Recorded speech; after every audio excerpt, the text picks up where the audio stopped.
মহাত্মা ব্যক্তির লক্ষণ এই যে তিনি কখনো কোনো বস্তুর কামনায় প্রেরিত হয়ে কোনো কর্ম করেন না। তাদেরকে আমরা মহাত্মা বলি, যারা কোনো বস্তুর কামনার জন্য তিনি ছুটে বেড়ান না, তার জন্য তিনি প্রেরিত হন না। তোমার জীবনে কোনো বৈষ্ণবকে যদি বলি, কোনো মহাত্মাকে যদি বলি, কোনো সন্ন্যাসকে যদি বলি প্রচুর পরিমাণে রত্ন সোনা দেওয়া হবে, তুমি সেদিকে যাবে কি? তো সে যাবে কেন? কোন বৈষ্ণব যাবে? তো কোন বৈষ্ণব কি তুমি দেখেছো গলায় তুলসীর মালা বেঁধে রেখে সোনার হার করতে? কোন বৈষ্ণবকে কি দেখেছ গলায় তুলসীর মালা বাদ দিয়ে সোনার হার করতে? যারা পড়ে তাদের হিসেবে আমি বলছি না, কিন্তু প্রকৃত যারা বৈষ্ণব তাদের জীবনে হীরের হারও তুলসী, সোনার হারও তুলসী। জগতের তুলসীর চেয়ে বড় মূল্যবান আর কোনো মালা হতে পারে না। যিনি সত্য বুঝেছেন তিনি পরম সত্যকে জানেন, পরমকে জানেন। এই জন্য মহাত্মারা কোনো দিনই কোনো বস্তু লব্ধের জন্য, প্রাপ্তির জন্য তিনি প্রেরিত হন না, অর্থাৎ নিজে থেকে জাগরুক হন না। তার সবচেয়ে বড় প্রাপ্তি হচ্ছে একমাত্র ঈশ্বরের সেবা, ঈশ্বর প্রাপ্তি। আর কিছুর জন্য তার প্রেরিত থাকবে না, সদিচ্ছা থাকবে না। পরমাত্মার সঙ্গে যে আত্মা এক এবং অভিন্ন হয়েছে, কিন্তু জীবাত্মার সঙ্গে পরমাত্মার কোনো অমিল নেই, সবটাই মিল। এত কিছুর পরও আমরা মহান আত্মা কেন বলছি? যে জীবাত্মা, যে ব্যক্তির, আমি স্থূলরূপ যদি ধরি তাকে, যার মহান উদ্দেশ্য রয়েছে ঈশ্বর প্রাপ্তির জন্য, জগৎ কল্যাণের জন্য, দধিচি মুনির জন্য মতো যিনি তার নিজের জীবনকে উৎসর্গ করেছেন, দেহটাকেও সমর্পণ করেছেন জগতের কল্যাণ সাধনায়, তাকে আমরা মহাত্মা বলবো। সামান্য সোনা কিংবা রত্নের জন্য কেন লালায়িত হবে? এই দিয়ে তুমি কি করবে? মৃত্যুমুখী কোনো মানুষকে যদি অনেক ধন সম্পদ দেওয়া হয়, কিংবা কঠিন রোগগ্রস্ত কোনো মানুষকে যদি অর্থ, বৃত্ত, রাজসিক সুখ, বুক, নারী ইত্যাদির প্রলোভন দেওয়া হয়, ওইসব দিয়ে সে কি করবে? ওইসব দিয়ে সে কি করবে? কারণ ভোগ করবার জন্য বেঁচে থাকা প্রয়োজন। কারণ সে যখন জানে তার মৃত্যু একেবারে সন্নিকটে, তখন তার এইসবে কোনো বাসনা থাকবে না, শুধু মৃত্যুকে সমীপ দেখছে। এই জন্য তার এইসবে কোনো লাভ নেই। যে মানুষ মৃত্যুকে নিকট দেখে, সে মানুষের একটা উদ্দেশ্য শুধু, কতদিনই তার সঙ্গে আমার দেখা হয়ে যাবে, তাহলে আমার মানব জীবনের উদ্দেশ্যটা কাজে লাগলো। যে জীবনকে আমি পেয়েছি, এই জীবনে একমাত্র পরীক্ষায় পাস আমি করতে পারি তখন যিনি আমায় পাঠিয়েছেন তার যদি দর্শন আমার হয়ে থাকে। আমার মানব জীবন তো তখনই সাফল্য হয়, সফল হয়, যেদিন তার কৃপা লাভ হয়। তো তোমাদের মনে এরকম ভ্রান্তিও থাকতে পারে যে আমি তো গোবিন্দকে দেখিনি, আমার প্রতি কৃপা হয়নি। ভুল। তোমাদের প্রতি যদি ভগবানের কৃপা না থাকতো, তাহলে অন্তরে ভগবানের প্রেম এলো কেন?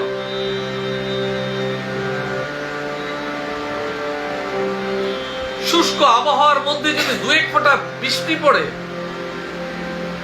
দীর্ঘদিন খরার পর যদি দু এক ফোঁটা বৃষ্টি পড়ে, যেমন মনে বড় আনন্দ আসে, চাতক জল খাবার জন্য ছুটে যায় আকাশে, তেমনি চাতকময় প্রাণে যখন শান্তি আসে, প্রেম ভক্তি জাগরিত হয়, তখন তুমি জানবে যে ভগবানের কৃপা তোমার প্রতি হয়েছে। ঈশ্বরের কৃপা লাভ বিহীন কোন মানবের ভিতরে শান্তি আসতেই পারে না, প্রেম হতেই পারে না, ভক্তি জাগরুক হতেই পারে না। এজন্য তিনি তোমাকে স্পর্শ করেছেন, তোমার হৃদয়কে মর্মস্পর্শী করেছে যিনি, তার কৃপালাভ হয়েছে বলে তোমার ভেতরে ভক্তি এবং প্রেম জন্মেছে, অন্যথা নয়। এই যে তোমরা বৃন্দাবন দর্শন করলে, এমনি এমনি করলে না, তিনি টেনেছেন বলে তুমি গেছ, রাধারানীর অশেষ কৃপা হয়েছে বলে তুমি গেছ, এবং শ্রীমতী রাধারানীর চরণ দর্শন করেছ, বার্সানায় গেছো, তার সঙ্গে তার মাটি স্পর্শ করেছ। যদি রাধারানীর কৃপা না হয় তো তুমি যাবে কি করে? তিনি টেনেছেন তাই গেছ। যে মা তার সন্তানকে বুকে তুলে নিয়েছে, মা টেনেছে বলে তো তুমি গেছো, সে গেছে। মা যদি ফেলে রাখতো সে কি যেতে পারতো? যেতে পারে না। এই জন্য মনে রাখবে, ভগবান প্রত্যেক মানুষকেই কৃপা করে যারা সেই পথে এসছে, এমন নয় যে করেনি। বিভ্রান্তির কোনো জায়গা নেই। এই জগতে কেউ নিকৃষ্ট নয়, কেউ উৎকৃষ্ট নয়। দেহ তো সেই এক পঞ্চভৌতিক, মন বুদ্ধি অহংকার সেই এক সূক্ষ্ম তত্ত্ব। তাহলে তফাৎটা কি? তফাৎ হচ্ছে এই, যার ভাব তার ভাবে তদ্ভাবিত হয়েছে, এক ভাব হয়েছে। যার প্রেম রাধারানীর প্রেমের সঙ্গে এক হয়েছে, তিনি আর রাধারানীতে কোনো তফাৎ নেই। যিনি সেই ভাবনায়, সে প্রেম নিয়ে নিরন্তর চলে, তিনি নিত্যই বৃন্দাবন দর্শন করে, নিত্যই বৃন্দাবন অবস্থান করে। অন্তে তার পরম জায়গা হচ্ছে গোলক। অন্তে তার পরম জায়গা হচ্ছে গোলক। সন্দেহের কোনো জায়গা নেই, সন্দেহের কোনো স্থান নেই। একমাত্র বিশ্বাসই তোমাকে সেই জায়গায় পৌঁছাবে, নতুবা নয়। যে মানুষ বিশ্বাস করে আমি দুর্গম গিরিকে অতিক্রম করব, সেই একমাত্র সেই দুর্গম গিরিকে অতিক্রম করতে পারে, তার মনের বল তাকে ওই জায়গা পার করিয়ে দেবে। আমার বিশ্বাস, আমি অনন্ত জন্ম ভ্রমণ করতে করতে এই জায়গায় এসছি। আজ গুরু কৃপা করেছে বলে, রাধারানীর কৃপা হয়েছে বলে আমি ভাগবত দর্শন পেয়েছি, ভাগবত কথা শুনছি, গীতার কথা শুনছি। ভগবানের লীলা কীর্তন শ্রবণে হওয়ার জন্য আমাকে উপযুক্ত করেছে, আমাকে কৃপা লাভ করেছে। তাও সহস্র সহস্র মানুষ আছে, কই কতজন মানুষ ভাগবত শুনবার কৃপা লাভ হয়, গীতা শুনবার কৃপা লাভ হয়? তোমায় তো করেছে। তো তুমি ভগবানকে ধন্যবাদ জানাও যে তোমাকে এমন সুযোগ দিয়েছে, এমন কৃপা করেছে। তার কাছে ঋণী হয়ে থাকো, তার সেবক হয়ে যাও, সেবিকা হয়ে যাও, তার কাছে সমর্পণ করে দাও যে তুমি এই জন্মে আমাকে কৃপা করেছো, এই কৃপার ঋণ তো আমি শোধ করতে পারবো না। তোমাকে চির অম্লান করে আমার হৃদয়ে তোমার পাদ পদ্ম পূজন করবার জন্য আমার মনকে তৈরি করেছো, তার জন্য অশেষ কোটি কোটি প্রণাম তোমায় করি।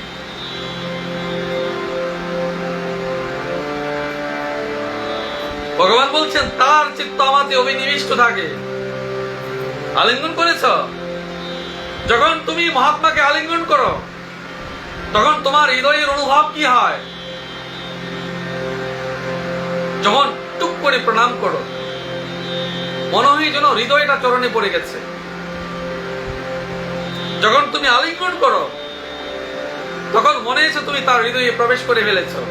তোমার সত্তা বলে আর কিচ্ছু থাকে না, তার মাঝে তুমি নিজেকে বিকিয়ে ফেলেছ, তোমার সত্তাটুকু হারিয়ে গেছে।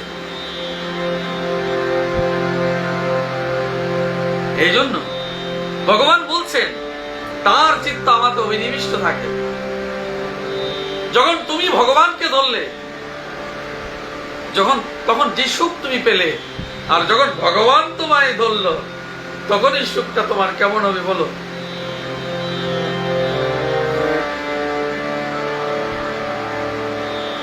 তুমি যাকে খুব ভালোবাসো মন থেকে, তাকে দীর্ঘদিন পরে তুমি যখন বললে যে আমি তোমায় ভালোবাসি,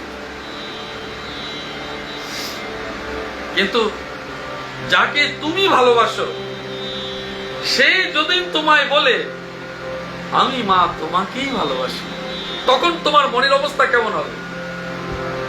দুটোর তফাৎ অনুধাবন করো, তাহলে পরম সত্যকে তুমি বুঝবে। তুমি যেদিন বললে সেদিন প্রেম ফুটতেও পারে, নাও ফুটতে পারে, কিন্তু যেদিন তিনি বললেন সেদিন তোমার মন আনন্দে পরিপূর্ণ হয়ে গেল, বহুদিন পর তোমার পূর্ণতা পেয়েছে। এজন্য ভগবান যেদিন তোমার হাত ধরবে, তুমি নিশ্চিত হয়ে গেছো যে আমার জগতে কোনো ভয় নেই, কোনো প্রত্যাশা নেই, কোনো প্রাপ্তি নেই। যাকে পেলে আমার জীবন পূর্ণ, আমি সেই পূর্ণের মাঝে নিজেকে হারিয়ে ফেলেছি। আমার সত্তা বলে আর কিচ্ছু নেই, আমি পূর্ণের সঙ্গে পূর্ণ মাত্রায় বিলীন হয়ে গেছি। এইটুকু তুমি নিশ্চিত করে বুঝো। ভগবান বলছেন তার হৃদয়ে শান্তির অগাধ সমুদ্র। অনুভব করো, এইটুকু অনুভব করো। যদি তোমার হৃদয়ে শান্তি যদি না থাকে, সারা জগৎ খুঁজে দেখো, কোথাও তুমি শান্তি খুঁজে পাবে না। তোমার হৃদয়ে প্রেম যদি না থাকে, সারা জগৎ খুঁজে দেখো, প্রেম কোথাও পাবে না। এজন্য ভগবান বলছেন যার চিত্ত আমাতে অভিনিবিষ্ট থাকে, তার হৃদয় সমুদ্র সম শান্ত, শীতল এবং পরিপূর্ণ থাকে। জল কম হলেই তো সেই জল ছড়াবে, ছিটকাবে, কিন্তু জল যদি গভীর হয় তখন কিন্তু তা করবে না। ঈশ্বরের প্রেম অগাধ হয়ে গেলে তখন তোমার কিন্তু আর নড়বে না। তখন তুমি ধীর স্থির শান্ত নির্মল, তখন তুমি ধীর স্থির শান্ত নির্মল হয়ে যাবে এবং নীরব হয়ে যাবে। তখনই তুমি জানবে জগতে সমাধি কি। যার মন ঈশ্বরে অধিষ্ঠান করে রয়েছে, যার মন ঈশ্বরের মনের সঙ্গে মিলিত হয়েছে, যার মন ঈশ্বরের সঙ্গে এক হয়ে গেছে, তিনি মহা সমাধি প্রাপ্ত হয়েছেন। যার বাহ্যিক সমস্ত চেতনা লুপ্ত হয়ে শুধু ঈশ্বর চেতনা এক হয়েছে, তিনি তার ভাবের সঙ্গে নিজের ভাবে তফাৎ খুঁজে পাচ্ছেন না, তিনি মহাসমাধি প্রাপ্ত হয়েছেন। মৃত্যু আর মহাসমাধি অন্তরটা খুঁজে দেখো। তোমার জীবনের সমস্ত ইচ্ছার মৃত্যু এবং ভগবানের সমস্ত ইচ্ছার সঙ্গে তখন তুমি আর নিজেকে খুঁজে পাবে না, শুধু তাকেই খুঁজে পাবে। ওই যাত্রাটুকু তোমার জীবনের শেষ যাত্রা, ইহাই নিশ্চিত সাধন। কোথায় কি হচ্ছে, কি করছে সেটা দেখবে না। তোমার সমস্ত সত্তাগুলোকে এক এক করে তার কাছে নিবেদন করো, এটাই পূজা। আমি আমার মস্তক তোমার চরণে সমর্পণ করি, আমার নয়ন তোমার চরণে সমর্পণ করি, আমার কর্ণদ্বয়ে শব্দ ব্রহ্ম সমর্পণ করি, আমার সমসেন্দ্রিয় তোমার চরণে সমর্পণ করি, আমার হস্ত পদ যুগল যা আছে সব তোমারকে নিবেদন করি, তোমার সেবায় নিযুক্ত করি। তাহলে তোমার অস্তিত্ব আর নেই, তাই তুমি সিদ্ধ যোগী। তখন ভগবান তোমার হৃদয়ে তোমার শরীরে প্রবেশাধিকার পেয়ে যায়, রাস্তা খুঁজে পাওয়া যায়, এবং তোমার দেহ আর তাঁর দেহের মধ্যে তফাৎ থাকে না, একই তো। একই তো। মনে রাখবে, সর্বজীব, সর্বপ্রেতাত্মা, জীবাত্মা, ভূতাত্মা কিংবা দেবতা থেকে শুরু করে সব, শুধু একটুকুই মনে রাখবে, মনের ভাবটুকুই তোমার জীবনে সবচেয়ে বড় বেশি প্রয়োজন। মনের ভাবটুকু প্রয়োজন। আর সেখানে সবচেয়ে বড় অস্ত্র হচ্ছে সরলতা এবং বিশ্বাস, যেন বুদ্ধি কাজ না করে। হে ঈশ্বর, আমার সমস্ত বুদ্ধি তুমি হরণ করো। ভগবানের জন্য কাঁদলে না, তোমার শরীরের জন্য কাঁদলে কেন? কোনটা ভালো ছিল? এই হচ্ছে অনুভূতির সঙ্গে ঈশ্বরের কথা। যাহা কোনোদিন তোমার ছিল না তার জন্য তুমি কাঁদছ, যাহা কোনোদিন তোমার নয় তার জন্য তুমি কাঁদছ, আর যাহা তোমার হয়ে আছে তার করছে। আর যারা দুঃখে আছো, সুখও তার জন্য অপেক্ষা করেছে। সুখ আসলে নিশ্চিত দুঃখ আসবে, দুঃখ থাকলে নিশ্চিত সুখ আসবে। আলো যখন আছে অন্ধকার তো হবেই। কারো 20 বছর লেগেছে, কারো 80 বছর লেগেছে। এজন্য যারা বলছে ঈশ্বর নেই, ঈশ্বরে বিশ্বাস করি না, তাদেরকে বলবার প্রয়োজনও নেই। তারাও একদিন জানবে। হয়তো তোমার 20-তে বুঝলে, কেউ 80-তে বুঝবে। তফাৎ শুধু এইটুকু, আজ তুমি বুঝে গেছো, কাল সে বুঝে যাবে। কিন্তু কাউকে বোঝাবার জন্য ভগবান জগতের মাঝে বিতরণ করছেন। ইহাই মহাত্মাদের প্রথম কাজ। এই প্রেমী জীব সত্তাকে ঈশ্বরের সঙ্গে টেনে বেঁধে রাখে। এটাই অমর, বাকি সব মরণ, মৃত্যু যাত্রী, অর্থাৎ অনিত্য।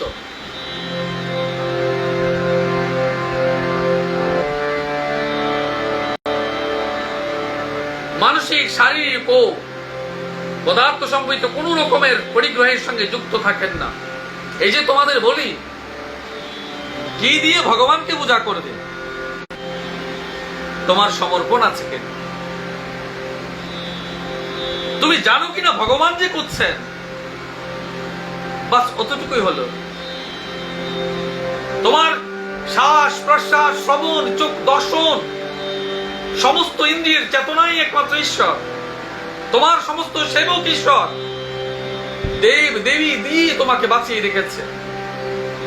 এবার তো দেখো, ঠিক মতো যথার্থ রূপে শ্বাসটুকু, বায়ুটুকু যাচ্ছে না, আসছে না বলে তাদের কষ্টটা কতটুকু, একবার তাদের দিকে দেখো।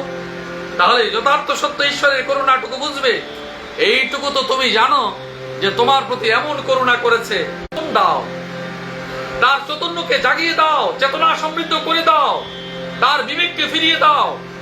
ওই তো গুরুর বড় কর্তব্য, তোমারকে বিবেক ফিরিয়ে দেওয়া, তোমার চেতনাকে জাগিয়ে দেওয়া, মৃতক থেকে তোমাকে চৈতন্য করে দেওয়া, জড় জীবন থেকে ছড়িয়ে দেওয়া, নিত্যকে তোমার সামনে প্রতিষ্ঠা করা। এই সব কর্মটা তো তোমাকে ভগবানের কৃপায় এমনি এমনি করে গুরুদেবের কাছ থেকে পেয়ে গেলে। তো ভগবানকে বলেছ, প্রভু অনন্ত জন্মের পর তোমার কেমন কৃপা দেখি, তুমি আমাকে এমন গুরুদেব পাঠিয়ে দিয়েছ, তো অনন্ত জন্ম ধরে তোমাকে আমি একটু দণ্ডবোধ প্রণাম করি। হে পরম ভগবান উদ্ভব, মহাত্মা গণের সৌভাগ্যের মহিমা অপরিসীম।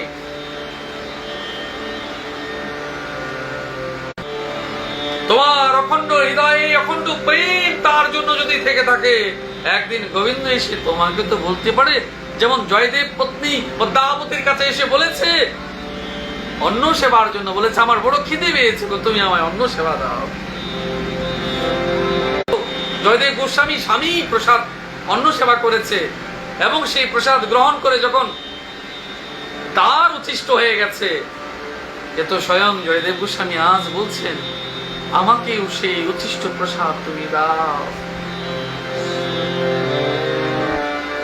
তো করেছে তো। এই জগতে যুগে যুগে মনে রাখবে, ঈশ্বরের প্রেমের জন্য মানুষের চেয়ে শ্রেষ্ঠ আর কোনো জীব নেই। মানুষ চিরকালই শ্রেষ্ঠ। লক্ষ্য খুঁজতে খুঁজতে খুঁজতে খুঁজতে অনন্ত পার তোমার পারবে। এই একটা ছোট্ট মানব জীবন পেয়েছো সেবা করবার, সেবা নেবার নয়, সেবা দেবার।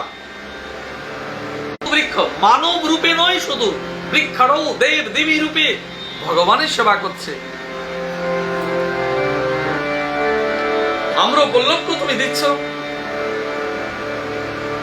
ভুলে না যায়, তবে মানব চেতনশীল হয়ে কেন, বুদ্ধিযুক্ত হয়ে কেন আমি ঈশ্বরের করুণা ভুলে যাব?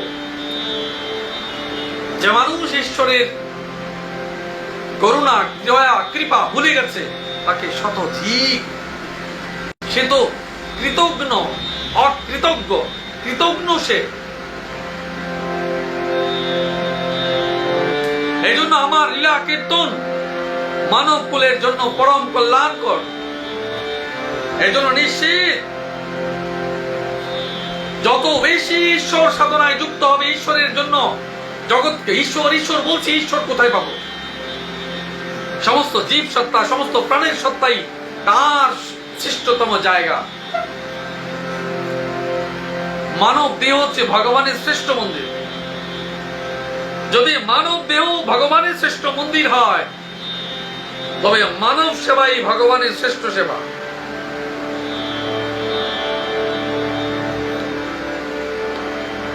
যদি মানব দেহ ভগবানের শ্রেষ্ঠ দেহ হয়, শ্রেষ্ঠ মন্দির হয়, তবে মানব সেবাই ভগবানের শ্রেষ্ঠ সেবা। এই জন্য মানবকে সেবা করো। বহু বৈষ্ণব আছে, সন্ন্যাস মহাত্মা আছে, যারা পিতৃ মাতৃ এদেরকে অস্বীকার করে বসে আছে। ভগবানই তো বলেছে তাদের নরকবাস নিশ্চিত। তুমি তাদের পথকে অবলম্বন করো না, তাদেরকে ধরবে না। ভগবান কি বলেছে তা দেখো।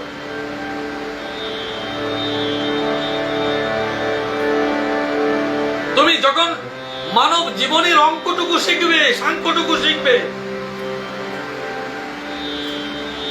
ভৌতিক জগতে যখন তুমি অঙ্ক শিখবে, তুমি অঙ্কের মাস্টারের কাছে যাবে, তার কাছ থেকে অঙ্ক শিখবে। ইতিহাসের শিক্ষক তোমাকে অঙ্ক শেখাবে না। এই জন্য তুমি নিশ্চিত হও, ভগবান তোমায় যে কথা বলছেন তা তুমি জানো, তা তুমি ধরো। যাকে তুমি বাদ দিয়ে কর্তব্য থেকে বিমুখ হলে, মনে রাখবে তুমি ভগবানের একটি বিগ্রহকে অস্বীকার করেছ। পিতা মাতা ভগবানের জীবন্ত বিগ্রহ, তাকে অস্বীকার করলে তো তুমি নিজেই ভগবানকে অস্বীকার করে দিলে। তারপর তুমি গুরুদেবের কাছে আসবে। মনে রাখবে, গুরু তখনই তৃপ্ত হন যখন তোমার জীবন্ত ভগবানকে, পিতা মাতা দুজনকে সেবা আদি তৃপ্ত করেছ। গুরু তখন তৃপ্ত হবেন যখন সমস্ত ভক্তদের তুমি তৃপ্ত করেছ। সেই গুরু তোমাকে নিয়ে গর্ব করবে যে আমি এমন প্রাণাধিক প্রিয় শিষ্য পেয়েছি যে জগতের মাঝে আমাকে শ্রেষ্ঠ করে তুলেছে। গুরুদেব শ্রেষ্ঠ নয়, শিষ্যের শ্রেষ্ঠতাই গুরুদেবকে অমর করে রেখে দিয়েছে। সেই গুরুদেব মহান, যার শিষ্য মহান। যদি শিষ্যের মহান কর্ম, অমর কর্ম না থাকে, তবে সেই গুরুদেব কোনোদিন মহান হতে পারেন না। এজন্য মা, কর্তব্যই মানব জীবনের অন্যতম ধর্ম, এবং একে তুমি ভুলো না।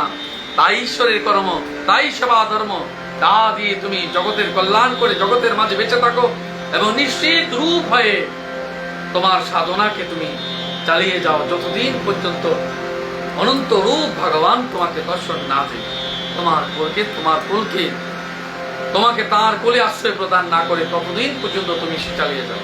কতদিন করবে সে হিসেব কোনোদিন করবে না। আজও হতে পারে, কালও হতে পারে, পরশু হতে পারে। প্রতীক্ষা সেও প্রেমের সবচেয়ে সফল রাস্তা কি জানো? প্রেমকে গৌরব করে প্রতীক্ষা, প্রেমকে নিবিড় করে প্রতীক্ষা, প্রেমকে গাঢ় করে প্রতীক্ষা।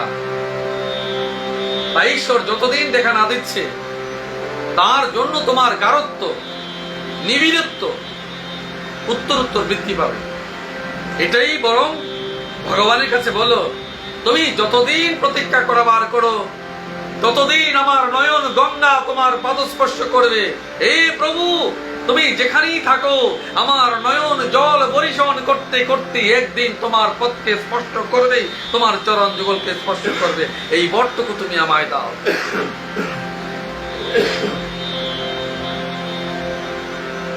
রাধে রাধে বলো।